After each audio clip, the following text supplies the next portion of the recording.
ఎవరైతే ఏ కార్యము చేశారో వారికి ప్రతిఫలంగా జీతం ఇవ్వడానికి నా యొద్ద ఉన్నది అని చెప్పిన దేవుడు ఇప్పుడు మనం పడి ఉన్న చోటికి మొదటి రాకడలో వస్తే, ఇప్పుడు రెండవ రాకడలో మనం పడి ఉన్న చోటికి ఆయన రాడంట.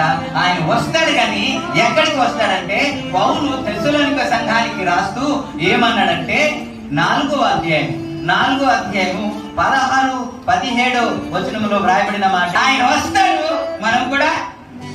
అందుకే అర్ధరాత్రి వేళ ఒక శబ్దం వినబడుతుంది, ఒక స్వరం వినబడుతుంది, పెండ్లి కుమారుడు వచ్చేసాడు. దేవునికి ఇష్టం. పెండ్లి కుమారుడు వచ్చేస్తున్నాడు కాబట్టి మీరేం చేయాలి? మనం ఏం చేయాలి సార్? ఎదుర్కోవాలి. ఎదుర్కొంటేనే ఆయన మనల్ని కలుసుకుంటాడు. ఆయనతో పాటు ఆయన్ని తీసుకెళ్తాడు. మొదటి రాకడ నా యొద్దకు వచ్చాడు కదా, ఇప్పుడు కూడా నా యొద్దకు వస్తాడు అనడం అది భ్రమ. ఆయన ఎక్కడికి వస్తాడంట? మధ్యాకాశానికి వస్తాడంట. ఎక్కడికి? మధ్యాకాశానికి వస్తే మనం ఇక్కడ నుండి ఆయన ఎదుర్కోవడానికి మనం వెళ్ళాలంట.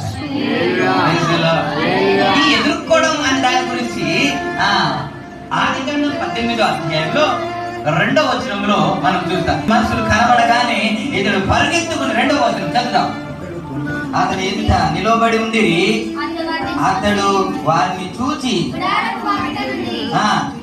వారిని 19వ అధ్యాయంలో కూడా మొదటి వచనంలో అదే మాట.